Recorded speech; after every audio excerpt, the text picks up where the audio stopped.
Sebagian rakyat ada yang tidak tahu, bahwa memang PKI melakukan kekejaman terlebih dahulu, sebelum mereka mendapatkan balasan.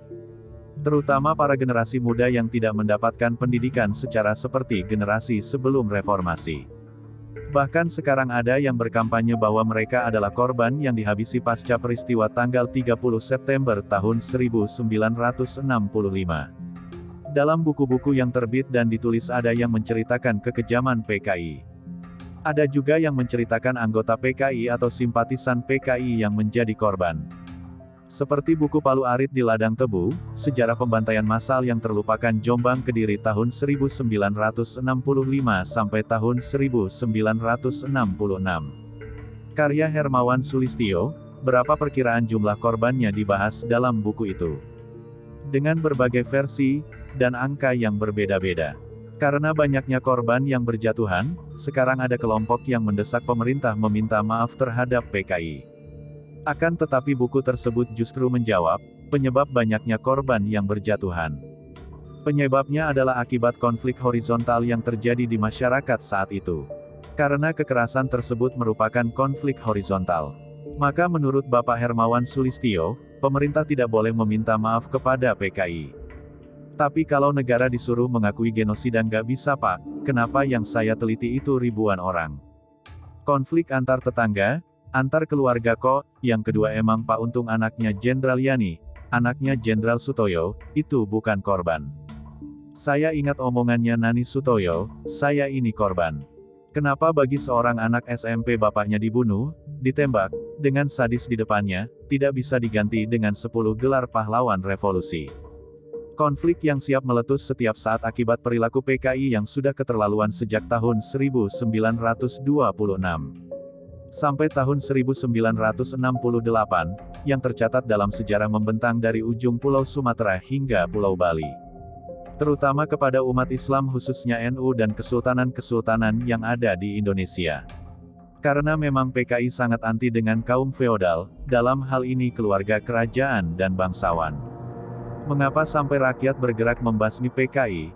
Jawabannya ada dalam buku Banjir Darah Kisah Nyata Aksi PKI terhadap Kiai, Santri, dan kaum Muslimin, karya anak Afifi dan Tawaf Suharon. Dalam buku tersebut diceritakan kekejaman-kejaman PKI yang tercatat dan dikisahkan kembali, karena kekejaman dan aksi-aksi sepihak mereka, yang terjadi sejak lama. Maka kaum muslimin khususnya NU yang secara langsung bersinggungan secara fisik.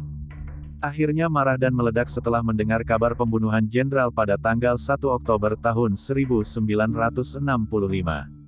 Suasana saat itu menjadi panas dan sampai pada keadaan membunuh atau dibunuh. Dalam pembahasan kekejaman PKI yang sering dibahas seperti kekejaman PKI Madiun tahun 1948. Pembunuhan Gubernur Suryo tahun 1948, pembunuhan Jenderal TNI Angkatan Darat tahun 1965. Peristiwa Bandar 1965, dan masih banyak lagi yang lainnya, peristiwa kelam yang akan kami ceritakan dalam video ini. Mungkin sedikit terlupakan, karena berbagai hal dalam video kali ini, akan kami kisahkan kembali. Agar sejarah kekejaman PKI tidak terhapus dan hilang begitu saja. Pada tanggal 18 Oktober tahun 1965, terjadi pembantaian terhadap 62 pemuda Ansor dan Banser. Oleh anggota PKI yang mengelabui pemuda Ansor dan Banser. Para anggota PKI, ini sengaja menyamar dan melakukan dusta keji terhadap pemuda NU. Mereka berpura-pura membuat pengajian yang penuh dendang selamat dan berbagai tradisi NU lainnya. Kepolosan dan kejujuran pemuda Ansor Desa Muncar membuat mereka tidak menaruh curiga atas undangan tersebut. Para pemuda Ansor diundang untuk menghadiri acara pengajian di rumah Matulus Kepala Desa Celuring. Padahal Matulus adalah salah satu pimpinan PKI di Celuring. Para pemuda rakyat PKI dan Barisan Tani Indonesia atau BTI mengaku sebagai pengurus Ansor Desa Celuring. Bahkan mereka memakai seragam Ansor. Sedangkan para gerwani desa itu mereka berdandan layaknya anggota Fatayat dengan memakai kerudung. Saat itu alat komunikasi tidak seperti sekarang yang bisa langsung kita WhatsApp atau menvalidasi apakah mereka benar-benar anggota Ansor atau bukan. Dengan penuh prasangka baik dan positif puluhan anggota Banser dan Ansor Desa Muncar malam itu berangkat ke rumah Tulus.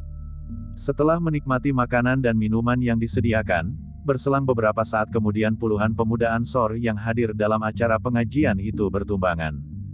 Satu persatu mereka kelodotan terguling-guling di lantai memegangi leher dan perut mereka yang seperti hendak meledak.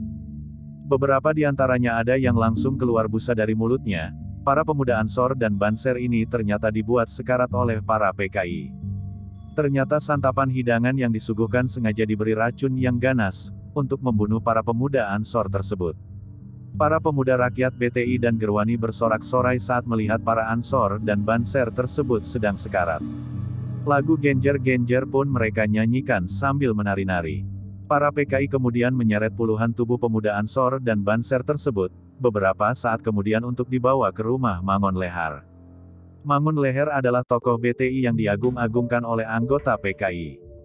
Lanjut dalam perjalanan menuju rumah Mangun ternyata ada beberapa anggota Ansor yang tidak terlalu parah terdampak racun dan berhasil melawan. Lalu melarikan diri, mereka lolos dari kelicikan PKI dan berhasil memberitahukan kepada rekan-rekannya di Desa Muncar. Puluhan pemuda Ansor dan Banser yang berhasil diseret ke rumah Mangun Lehar kemudian dibantai dengan membabi buta. Menggunakan celurit dan segala senjata yang telah mereka siapkan. Darah pun tertumpah ke lantai berliter-liter dan muncrat ke dinding rumah toko BTI tersebut. 62 pemuda Ansor dan Banser pun gugur, menjadi syuhada akibat kekejaman PKI pada saat itu. Setelah aksi pembantaian selesai, jenazah para pemuda Ansor dan Banser NU tersebut ditimbun di dalam 3 lubang yang berbeda. Lubang-lubang tersebut telah dipersiapkan beberapa hari sebelumnya. Lubang pembantaian tersebut sengaja dibuat untuk menimbun mayat pemuda Ansor dan Banser yang mereka bantai. Berubah pemandangan tersebut terletak di pinggir sungai. Lubang pertama berisi 10 mayat, lubang kedua juga diisi 10 mayat dan lubang ketiga diisi 42 mayat. Pemuda Ansor dan Banser NU total keseluruhan yang menjadi korban kebiadaban PKI di Desa Ceruling tersebut berjumlah 62 orang pemuda Ansor dan Banser NU. Tanah yang digunakan untuk menimbun jenazah tersebut juga seadanya. Lalu lubang-lubang tersebut diuruk dan ditanami pohon bambu. Setelah peristiwa keji tersebut, beberapa jam setelahnya, pembalasan pun segera dilakukan oleh para anggota Banser dari Desa Muncar, ormas Islam lainnya dan dibantu oleh pemuda Marahin dari desa lain. Para ormas pemuda ini ditemani oleh tim penyelidik dari ABRI yaitu Angkatan Bersenjata Republik Indonesia. 3 lubang pembantaian tersebut dinamai lubang buaya sama seperti tempat penyiksaan jenderal-jenderal TNI Angkatan Darat. Tokoh PKI seperti Mangun Lehar, Supardi Sutoyo, serta para anggota BTI dan Gerwani tidak lupa Lurah Matulus pun ditangkap. Mereka akhirnya dieksekusi mati, untuk mempertanggungjawabkan perbuatan mereka. Mengikuti nasib para pendahulu mereka seperti Muso yang memimpin pemberontakan Madiun. Pada tahun 1948, pada saat itu kaum ulama, santri, pejabat pemerintah, polisi dan tentara yang pro-Republik Indonesia, mereka bantai dengan kejam. Akhirnya musuh dan mereka yang terlibat juga dieksekusi untuk mempertanggungjawabkan perbuatannya. DN Aidit dan semua yang terlibat dalam peristiwa G30 SPKI juga sudah menerima hukuman atas apa yang mereka perbuat. Apa yang kita tanam itulah yang akan kita tuai nantinya. Mereka para PKI sudah menanam kebiadaban, kekejaman, intimidasi, dan lain sebagainya. Yang bersifat negatif, maka hasilnya juga mereka akan diburu dan dikejar oleh orang-orang yang pernah mereka sakiti.